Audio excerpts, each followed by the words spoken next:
Hello and welcome to The Commons. I'm Robert Fiducia, and today we're continuing to feature songs from Spirit and Song, and we're looking at Immaculate Mary today. Stay with us.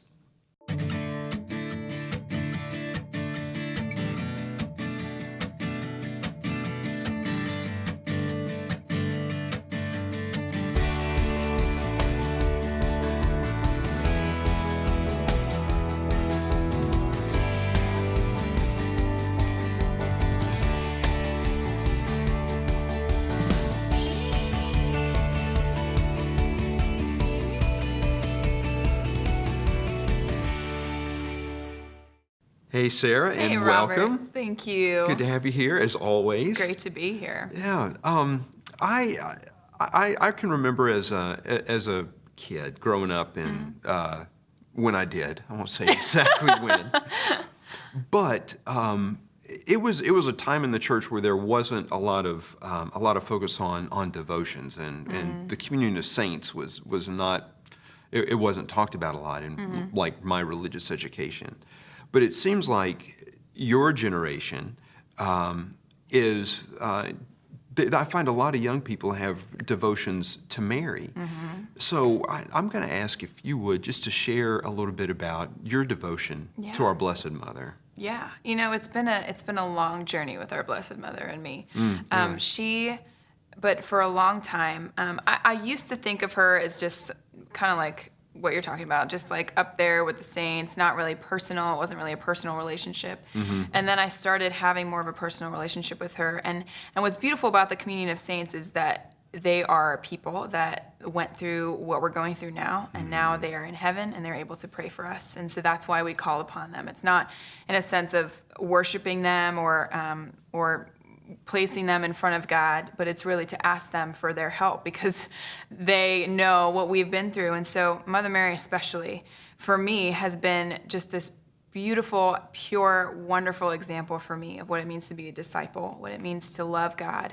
And so for me, my devotion to her really has deepened within the last several years, especially as a worship leader, because for me, she was the first worship leader, really. I mean, she led us to Jesus. Beautiful. Wow. Yeah, and so for me as a female worship leader especially, I really just call upon her all the time, every day. And really it's just as simple as asking her to show me to her son and to show me how to love him as only she does, as only a mother could.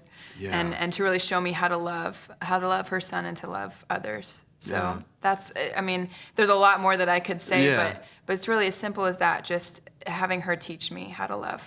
Do you have, and you may not, but want to ask, do you have a particular devotion like Our Lady of Perpetual Help or Our Lady of the Rosary, Our Lady of Sorrows, or any of that? I don't honestly have a particular devotion. I love them all. Yeah. Our Lady of Guadalupe, for some reason, really draws me in. I'm not really sure why, but I mean, she's just all over the world and all over the place, which is just great. And so I just really have a personal devotion to her, really. It's very a personal relationship, one in which she just really, truly is my mother. Yeah. And I love being able to go to her with every need and to really ask her to pray for me, and I know that she will. Yeah. So. Well, it's interesting, though, you mentioned, that's a very profound phrase, that she was the first worship leader, and as a female worship leader, her being a model for you. Yeah.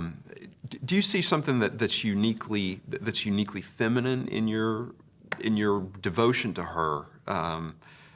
Because there's a little different way that just looking at my own family, the way the boys relate to their mother and the way that the girls relate to their mother.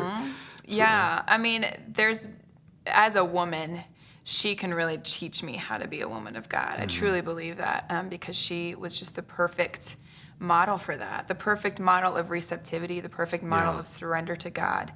And so for me as a woman, it can be particularly hard to surrender control and to surrender, just surrender in general. And so, and as a worship leader as well, we're called to be vessels, and Mary is the perfect example of what it means to be a vessel of God. She surrendered her life to him and just said yes, and was a complete pure vessel for him. And so as a worship leader, as someone who is in position of leadership in ministry, I constantly ask her for help on how to be a vessel, on how to just be emptied of myself and say yes to God in complete surrender. And so maybe that's a feminine quality. I mean, it definitely, receptivity is huge because I think a lot of women struggle with receptivity and receiving love a lot from God or from male figures in their life or whatever it might be. So she is just a perfect example of how to receive that love from God and then from others. So.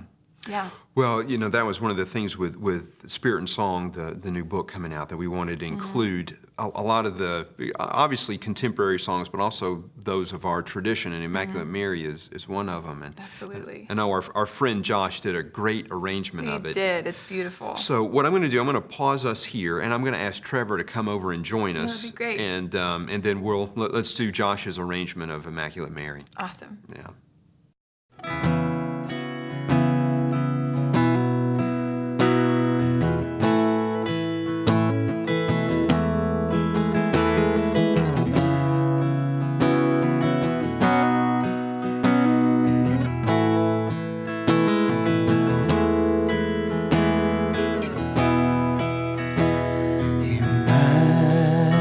Immaculate Mary, your praises we sing. You reign now in heaven with Jesus our King. Ave, Ave, Ave Maria. Ave, Ave Maria.